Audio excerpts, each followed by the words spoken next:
दारू पी के इधर उधर दिखाई देते हैं। मंदिर तो जा रहे हैं लोग, लेकिन पाप के भागीदार बन के जा रहे हैं। हमारे धर्मों में सिर्फ एक ही चीज़ लिखी हुई है कि नारी की अगर आप जितनी ज़्यादा आदर सम्मान दोगे, उनको जितना ज़्यादा बढ़ावा दोगे, तो वो चीज़ें ना एक धर्म का मतलब एक धर्म की जो प्राचीनता है उसको दिखाएगी।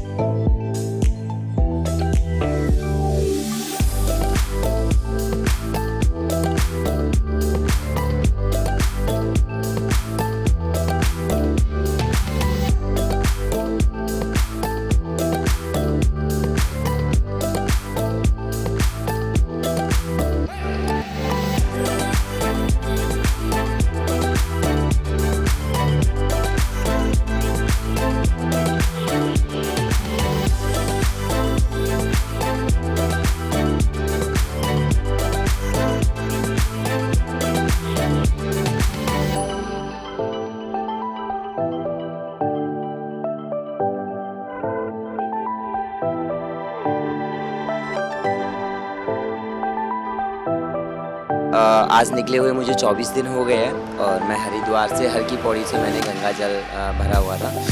देन उसके बाद में फिर वहाँ से निकल गया था गंगा जल लेने के बाद में कावड़ अपनी बना के, और अभी मैं बाबा अमरनाथ जी के लिए जा रहा हूँ वहाँ जल चढ़ाने के लिए।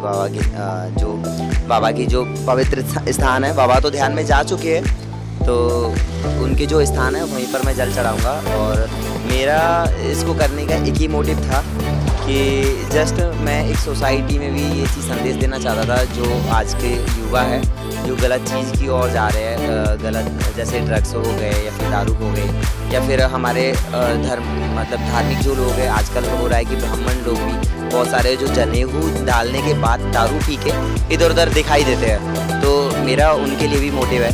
कुछ ही लोग की बात कर रहा हूँ मैं, सभी के ऊपर ये कमेंट नहीं उठा रहा। तो मैं चाहता हूँ कि हमारे धर्म को उठाने के लिए सारे युवाओं का जितना ज़्यादा योगदान हो सके वो उतना दे।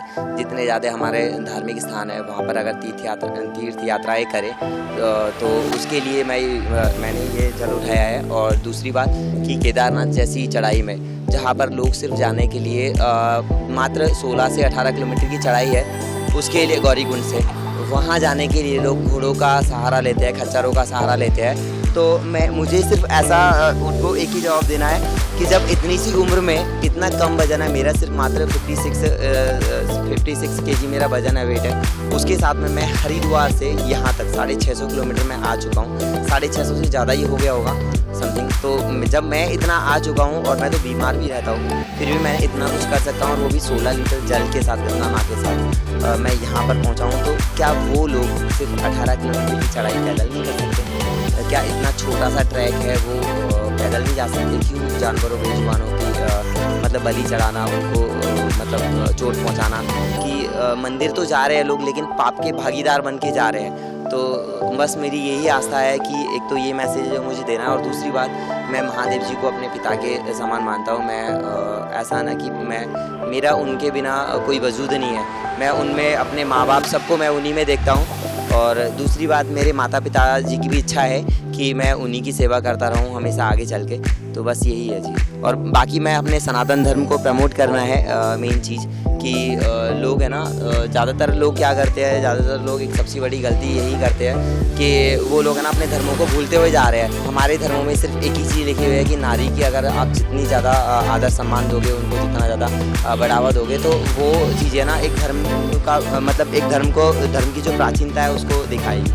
जी, पहली बात तो मैं आपको बता दूँ, अमरनाथ जी में बहुत सारे, पहले तो वही लोग जा पाते हैं जिनको बाबा बर्फानी जी बुलावा भेजते हैं। दूसरी बात ये है कि लोग सिर्फ 40 किलोमीटर की चढ़ाई में ही तकलीफें बताना स्टार्ट कर देते हैं कि हमने ये किया, वहाँ जाके हमने इतनी कठिन चढ़ाई थी, हमने वो की, हमने क्या। एक होता है ना कि एक हमने अपने धर्म को ना गिनाते हैं लोग। जी, प्रेम तो इतना ज़्यादा सम्मान मिला है ना मुझे, रास्ते भर में मुझे कोई तकलीफ ही नहीं है। मैं पैदल चल रहा हूँ, हर 25 किलोमीटर के बाद मेरा रुकने का होता है।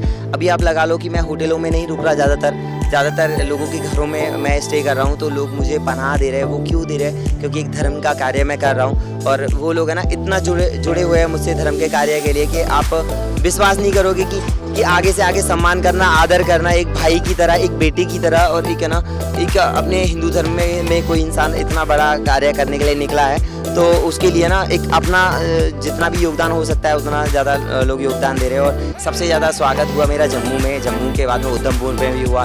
बीच में रास्तों में भी एक पंडित जी भी मिले थे हमें, जिनका नाम पवन पुरोहित जी, पवन उनका नाम था, पवन जी। तो उन्होंने भी हमें बहुत ज़्यादा सम्मान दिया, अपने घर लेके गए, अपने बच्चे की तरह पाला। और फिर उसके बाद वहाँ से हमें विदा किया एक ये सोच के कि हमारा बेटा हमारे घर से यात्रा लेकर आगे के लिए जा रहा है, रवाना हो रहा है।